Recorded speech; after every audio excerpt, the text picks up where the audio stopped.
बच्चों, let's read the question first. Choose the correct alternative. Mutualistic partners show को extinction और को evolution. यहाँ पे हमें डिस्कस करना है कि म्यूचुअलिस्टिक पार्टनर्स जो होता है वो को एक्सटिंक्शन दिखाते हैं, शो करते हैं, या फिर को इवोल्यूशन को शो करते हैं. तो यहाँ पे की कॉन्सेप्ट यूज किया जाएगा म्यूचुअलिज्म का. सबसे पहले तो हमें पता होना चाहिए म्यूचुअलिज्म या ये म्यूचुअलिस्टिक पार्टनर्स होते कौन है. तो म्यूचुअलिज्म का मतलब होता है जब दो ऑर्गेनिज्म साथ में रह रहे हो in a symbiotic association. Symbiotic association में रह रहे हो.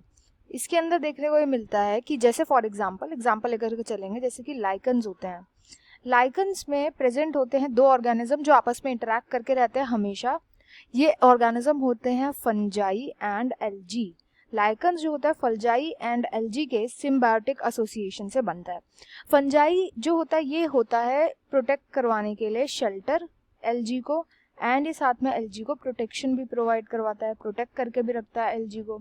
अब क्योंकि फंजाई होता है हेटेरोट्रॉफिक, खुद का खाना नहीं बना पाता, तो एल्गी फोटोसिंथेसिस के थ्रू उसको खाना बना करके देता है, फोटोसिंथेसिस करके देता है, फूड प्रोवाइड करवाता है फंजाई को.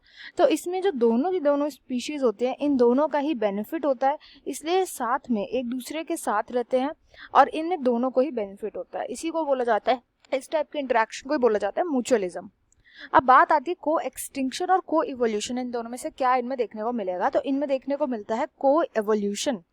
को एवोल्यूशन इसलिए कि अब जैसे एवोल्यूशन हमें पता है हर एक स्पीशीज के अंदर धीरे धीरे देखने को मिलता है, धीरे धीरे करके हर स्पीशीज इन एवोल्यूशन होता है हर स्पीशीज के अंदर.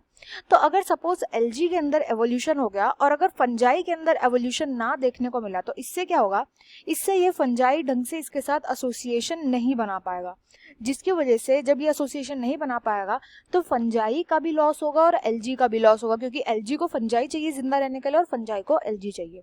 इसलिए इंपॉर्टेंट होता है ऐसी स्पीशीज का को इवोल्यूशन में रहना. मतलब कि इनको ध्यान रखना पड़ता है जिस तरीके से दूसरी स्पीशीज, इनका पार्टनर जिस तरीके से इवॉल्व कर रहा है वैसे ही इनको भी इवॉल्व करना पड़ता है.